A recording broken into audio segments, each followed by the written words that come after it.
안녕하세요. 이번 시간에는 2020년도 제2회 일반기기사 실기 필답형 문제 보도록 하겠습니다.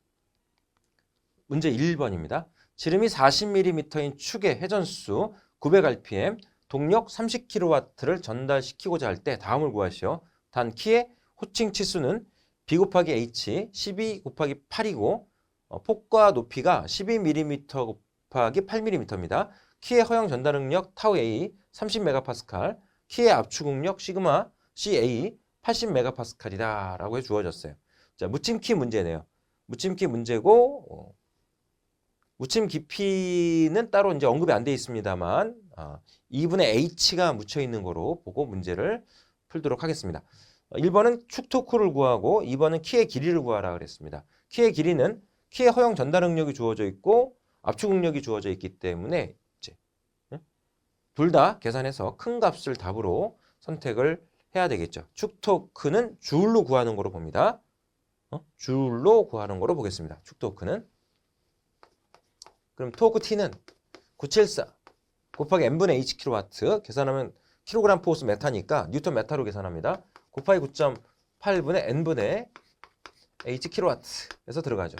974 곱하기 9.8 곱하기 회전수 900rpm분의 30kW에서 계산해주면 뉴턴 메타 떨어집니다. 주울이죠. 다음 2번 키의 허용 전달 능력 타우 A는 BLD분의 ET로 들어갑니다. 일단 이 식에서 L을 구해줘야 되겠죠. 30MPa 뉴턴 퍼 밀리미터 제곱은 폭 B가 12mm 곱하기 L 구하는 값이고요. 축직경 40mm 주어졌습니다. 2배 T 구하죠. 그럼 뉴턴 메타로 대입이 되니까 곱하기 10의 3승에서 뉴턴 밀리미터로 대입을 해서 여기서 L을 결정을 해줍니다. 밀리미터로 구해지고요. 그 다음에 키의 압축력, 허용 압축력 시그마 CA가 HLD분의 4T로 봅니다. 그렇죠? 반이 묻혀 있기 때문에 4T 들어가고요. 80MPa, 80Nm 제곱은 키의 높이가 8mm 주어졌습니다. 8 곱하기 L 구하는 값이고 축직경 40mm분의 4배의 토크 T 뉴턴 메타로 구했고 곱하기 10의 3승에서 뉴턴 밀리미터로 대입해서 L을 결정하죠. 그럼 이제 밀리미터로 떨어지게 됩니다. 자, 이렇게 해서 이제 구해서 둘 중에서 이제 큰 값을 선택하는 거죠. 큰 값을 선택을 합니다. 큰 값을 선택을 해서 L이 최종적으로 몇 밀리미터다 이렇게 적어주면 되겠고 또 표가 주어질 수도 있죠. 표가 주어지면 직사니까 선택해서 묻힘키의 길이를 결정해주면 되는 거고요. 자, 이런 식으로 이제 문제를 해결해 줍니다. 자, 다음 문제 2번을 보겠습니다. 기어에서 언더컷이 일어나지 않기 위한 방법 세 가지를 적으시오 그랬어요. 세 가지를 적으시오. 자, 그러면 딱 세 가지만 적어야 됩니다. 만약에 네 가지를 적었다. 그러면 처음부터 세 번째까지 적은 것만 가지고 채점이 돼요. 네 번째 적은 거는 마저도 해당이 되지 않고 1, 2, 3 세 가지를 적으라 그랬으니까 1, 2, 3 이렇게 세 가지 적은데 뭐 1, 2, 3 적은 게 불분명해. 그래가지고 하나 더 4번 적었어. 그렇다 하더라도 4번이 맞았다 하더라도 4번은 채점 대상에서 포함이 되는 게 아니고요. 1, 2, 3번만 가지고 먼저 적은 것만 가지고 채점이 됩니다. 1번에 적은 게 틀렸고 4번에 적은 게 맞았어. 그러면은 1번은 틀린 거고 세 개 중에서 하나는 틀린 거고 두 개는 맞고 그렇게 되면 이제 이렇게 해서 보통 문제가 나온다 그러면 한 3점짜리 문제예요. 3점짜리 문제. 3점짜리 문제가 되는데 그러면 이제 세 개 다 적으면 3점 주는 거고 맞으면 세 개 중에서 두 개 맞으면 2점 주는 거고 그렇게 판단을 하는 것이죠. 그래서 언더컷이라고 하는 거는 기어 이빨이 있으면은 뿌리 부분이 파이는 거죠. 뿌리 부분이 이의 간섭에 의해서 파여서 이런 식으로 파이는 이런 현상이 이제 언더컷 현상입니다. 이런 언더컷 현상이 일어나지 않게 하려면 뭐 간섭이 일어나지 않도록 해주면 됩니다. 간섭이 일어나지 않고 이빨과 이빨 사이에 그리고 두께, 이빨과 이빨 사이의 간격 이런 것들이 이의 간섭이 일어나지 않을 수 있는 형태로 만들어주는 게 필요하죠. 그리고 이제 높이를 가공할 때 상대편 이빨과 서로 간섭이 일어나지 않도록 뭐 전이량 같은 것들을 충분히 줘서 가공하는 전이기어를 사용한다. 이런 것도 언더컷을 방지하는 방법이 하나가 될 수가 있습니다. 이런 현상이 이제 언더컷 현상인데요. 이런 언더컷 현상을 방지하는 방법으로는요. 첫 번째는 압력각을 20도 이상짜리를 사용합니다. 압력각을 20도 이상으로 크게 해서 사용을 한다. 이런 방지법이 있고요. 두 번째는 피니언의 입수를 최소로 하는 방법이 있습니다. 주동축 기어가 이제 피니언이다라고 하면은 피니언의 입수를 최소 입수로 하는 것도 하나의 방지법이 되는 거고. 세 번째로는 이 높이를 줄여서 낮은 이빨을 높이가 낮은 이빨을 제작해서 사용을 해주고요. 만약에 이제 이렇게 이제 클 경우는 이제 간섭이 일어나지 않도록 이렇게 띄워서 전이기어를 사용하는 것도 있는 것이죠. 그다음 또 방지법으로 생각할 수 있는 게 이제 한 개 입수 이상의 이빨을 갖도록 하는 방법도 있고요. 그래서 이제 대여섯 가지가 있습니다. 그런 이제 대여섯 가지 중에서 이제 세 가지만 딱 적어주면 돼요. 세 가지만. 뭐 우리 교재 솔루션에 적어놓은 것처럼 압력각을 20도 이상으로 증가시킨다. 피니언의 입수를 최소 입수로 한다. 그리고 세 번째는 이 높이를 줄여서 낮은 이로 제작한다. 세 가지 적어주시고 뭐 요거 외에 다른 거 적겠다 그러면 전이기어를 사용한다. 그리고 한 개 입수 이상의 이를 갖도록 만든다. 이런 또 조건들도 방지법도 있으니까 그런 것도 적어주면 되겠고요. 자, 세 가지만 딱 적어줘라. 다음 문제 3번 문제 보겠습니다. 축광거리 20m의 로프 풀리에서 로프가 0.5m 쳐졌다. 다음을 구하라 그랬습니다. 로프 단위 길이에 대한 무게 오메가는 4.9 뉴턴 퍼 메타다. 자, 첫 번째는 로프에 생기는 인장력 T를 계산하라 그랬습니다. 그리고 두 번째는 접촉점에서 접촉점까지 로프의 길이를 구하라. 로프의 길이를 구하는 문제인데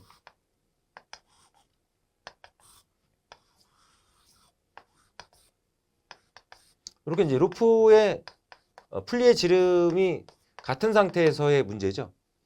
이 상태에서 로프가 이런 식으로 이제 처짐이 생깁니다. 감겨 있어요. 180도 이런 식으로 감겨 있는 거죠. 감겨 있어요. 이렇게. 지금 로프의 축광 거리는 L로 놓겠습니다. 로프의 축광 거리는 L로 표현하고 그리고 이제 처짐은 지금 H, 처짐은 H로 이렇게 놓고 중앙에서 이렇게 봤을 때 2번에서는 접촉점에서 접촉점까지 길이를 구하라 그러니까 요 길이 구하라는 거고요. 이 로프에는 지금 장력이 이 처짐의 접선 방향으로 해서 처짐이 발생하죠. 장력이 발생하죠. 장력이 로프에 생긴 인장력, 장력 T를 구하라. 그래서 1번 T를 구하는 공식이요. 8배 H분의 오메가 1제곱, 8배 H분의 오메가 LA제곱 플러스 오메가 H로 구합니다. 자, 우리가 이제 정리한 공식이죠. 이와 같은 로프의 처짐에서 로프 부분은 잘 나오지는 않는다 그랬어요. 몇 년에 걸쳐서 한 번 정도 이제 나오는 정도이기 때문에 이제 여러분들이 자주 안 나오니까 간단한 문제는 간단해요. 간단한데 자주 안 나오니까 여러분들이 뭐 좀 방심하면 또 공식을 정리해서 가야 되는데 그렇지 않고 가면 이제 아깝게 이제 좀 놓치는 그런 문제가 아닌가 싶은데 자, 이런 것들은 이제 막판에 시험 보기 하루 이틀 전에 이제 딱 모아놨다가 하루 이틀 전에 공식 쫙 외우고 가시면 무리 없이 이제 해결을 할 수 있을 겁니다. 외우는 건 필요한 거고 이해하는 건 둘째고. 자, 8배 H가 주어졌죠. 0.5m 분의 오메가 4.9 뉴턴 퍼 메타 들어갑니다. 곱하기 L은 20m 주어졌어요. 20m의 제곱 플러스 4.9 곱하기 H 0.5m 해서 계산해주면 뉴턴으로 떨어지게 됩니다. 그래서 장력 T는 8배 H분의 오메가 L의 제곱 플러스 오메가 H.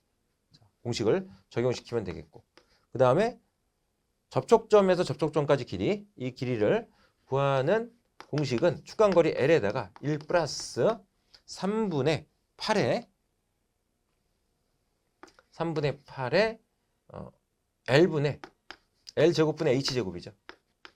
L제곱분의 H제곱으로 정리가 됩니다. 그래서 L이 20m 곱하기 1 플러스 3분의 8 곱하기 20의 제곱분의 0.5의 제곱 해서 계산해주면 메타 떨어지게 됩니다. 자, 공식 2개 암기를 하고 있을 필요가 있다. 말씀드렸죠. 장력 T는 8배 H분의 오메가 L제곱 플러스 오메가 H. 접촉점에서 접촉점까지 길이는 L의 1 플러스 3분의 8의 L제곱분의 H제곱. 그 다음에 이 루프의 전체 길이를 구하라는 문제가 나올 수 있다 그랬죠. LT는 2배 L에 플러스 2배 L에 요 감긴 거 파이 D 더해주면 됩니다. 반지름 즉 반씩 걸려 있는 거니까 이렇게 지금 파이 D에 반이 걸려 있는데 양쪽에서 더하니까 파이 D가 되겠죠. 이렇게 해서 이제 전체 길이 루프의 전체 길이를 계산해 줄 수가 있습니다. 이런 문제도 한 번씩 출제가 된다고 말씀드렸었고, 시험 보기 하루 이틀 전에 좀 정리해서 기억을 해서 시험을 보러 가시기 바랍니다. 다음 문제 봅니다. 4번 문제 봅니다. 2kW 1750 RPM의 동력을 웜기어 장치로 12.25분의 1로 감속시키려 한다. 웜기어 문제네요. 웜기어 문제입니다. 웜은 4줄로 축방향 방식으로 압력각 20도 모듈 3.5 축직각 모듈입니다. 중심거리 110mm라 할 때 다음을 구하라. 단 인면의 마찰 계수는 0.1이다라고 주어졌어요. 웜힐의 전달 효율 2타를 구하고요. 전달 효율은 웜의 나사 효율을 구하는 공식을 쓰면 됩니다. 탄젠트 베타 플러스 로우분의 탄젠트 베타 뭐 이런 식으로 쓰면 되는 거죠. 웜의 리드각을 계산해야 돼. 웜의 리드각을 계산해서 탄젠트 베타 플러스 로우분의 탄젠트 베타 이렇게 해서 웜힐의 효율을 구하는 식을 적용시키면 되겠고요. 두 번째는 웜힐의 피치 원상 전달력을 계산하라 그랬습니다. 웜힐의 피치 원상의 웜힐은 웜기어입니다. 피치 원상 전달력, 전달하중 구하라는 거죠. 동력에서 계산을 해주면 되겠네요. 자, 이때 이제 효율이 1번에서 효율을 구했기 때문에 효율을 고려해서 문제를 풀어야 됩니다. 이 문제는 효율을 꼭 고려해서 풀어야지 돼. 이 문제는 자 1번 웜힐의 전달 효율을 보는데 마찰각은 압력각 주어졌고 마찰 계수가 주어졌으니까 압력각은 계산이 가능하죠. 탄젠트 로우는 웜 기어 쪽에서는 코사인 알파분의 뮤로 해서 적용시킨다 그랬어요.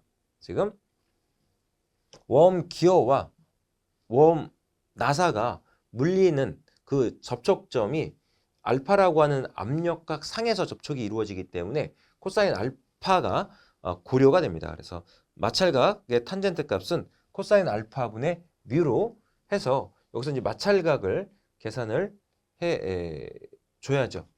코사인 알파 20도 주어졌습니다. 20도분의 마찰계수 0.1 해서 이 값이 나오면 마찰각 로우는 아크탄젠트 로우해서 아크탄젠트 로우를 구하는 거니까 이 계산된 값을 갖다 집어넣어야죠. 그러면 몇 도 떨어집니다. 소수점 이하 두째 짜리 정도까지 계산해서 각도 표현을 해주면 되겠고요. 그럼 이제 리드각을 계산해야 돼요. 리드각은 탄젠트 베타는 파이 dw분의 리드가 되는데 웜의 피치원 지름이 안 주어졌어요. 웜의 피치원 지름이 안 주어져 있고 그리고 리드 길이는 줄수 곱하기 피치가 들어가야죠. 줄수 곱하기 피치 4줄 나사고요. 웜은 4줄 나사고 그리고 피치는 파이 곱하기 모듈로 들어가면 됩니다. 웜 힐에 모듈이 주어졌으니까 피치는 축직각 피치인데 원주 피치 개념이죠. 원주 피치 개념이니까 웜 힐의 둘레 길이, 둘레 길이를 웜의 있수로 나누게 되니까 파이 곱하기 모듈로 표현이 되죠. 자, 그렇게 해서 이제 식을 정리해서 이제 들어가는 건데요. 먼저 이제 dw를 계산을 해줘야지 됩니다. 그럼 속도비 i가 12.25분의 1이고 nw분의 ng로 표현이 되는데 지금 nw가 1750rpm입니다. 1750rpm은 웜의 회전수예요. 웜의 회전수는 웜의 줄수를 웜 힐에 그러니까 nw분의 ng는 zg분의 zw죠. zg는 웜 힐의 있수, zw는 웜의 줄수 해서 이제 들어갑니다. 자, 이렇게 해서 이제 여기서 zg를 구할 수 있네요. zg를 12.25분의 1은 zg분의 4가 들어가니까 zg는 4 곱하기 12.25 해서 있수가 나오게 돼요. 있수가 나오니까 dg는 모듈 곱하기 있수로 들어가죠. 모듈 곱하기 있수로 들어가서 모듈이 3.5 곱하기 zg 해주면 웜힐의 피치원 지름이 계산이 됩니다. 밀리미터로 웜힐의 피치원 지름이 계산이 되고요. 중심거리 C는 2분의 dw 플러스 dg로 들어갑니다. 여기서 dw를 계산하는 거죠. 웜의 피치원 지름을 계산합니다. 중심거리는 110mm, 110mm는 2분의 dw 플러스 dg 구했습니다. 웜힐의 피치원 지름 구했으니까 여기서 웜의 피치원 지름이 계산이 됩니다. 계산이 돼요. 이렇게. 그러면 이제 탄젠트 베타는 파이 dw분의 리드 길이가 되는 거죠. 리드 길이는 줄수 곱하기 피치로 들어갑니다. 이때 피치는 파이 곱하기 모듈로 표현할 수가 있는 거죠. 파이 dw분의 zw 곱하기 파이 곱하기 모듈. 이게 이제 원주 피치, 축직각 피치가 됩니다. 축직각 모듈에 원주율 곱해주면 축직각 모듈, 치직각 모듈은 치직각 피치는 치직각 모듈 곱하기 파이고 여기서 이제 파이는 떨어져 나가니까 베타를 계산해주면 되겠죠. 베타는 아크탄젠트 파이에 dw 구했고 지워놓고 계산해도 되는데 4 곱하기 파이에 모듈이 3.5입니다. 3.5 이렇게 해서 베타를 계산하면 몇 도 떨어져요. 그렇게 해서 효율 2타는 웜 효율 2타는 탄젠트 베타 플러스 로우분의 탄젠트 베타로 들어가는 거죠. 그래서 곱하기 100을 해서 계산해주면 몇 프로 떨어집니다. 그래서 1번은 프로테이지로 계산을 해줘야 됩니다. 계산을 해놓고 그다음 2번은 전달력을 구하라 그랬으니까 전달 동력 H H는 효율 2타가 고려됩니다. 전달 하중 곱하기 웜힐의 회전 속도가 들어가야죠. 웜힐의 회전 속도. 이렇게 동력이 2kW입니다.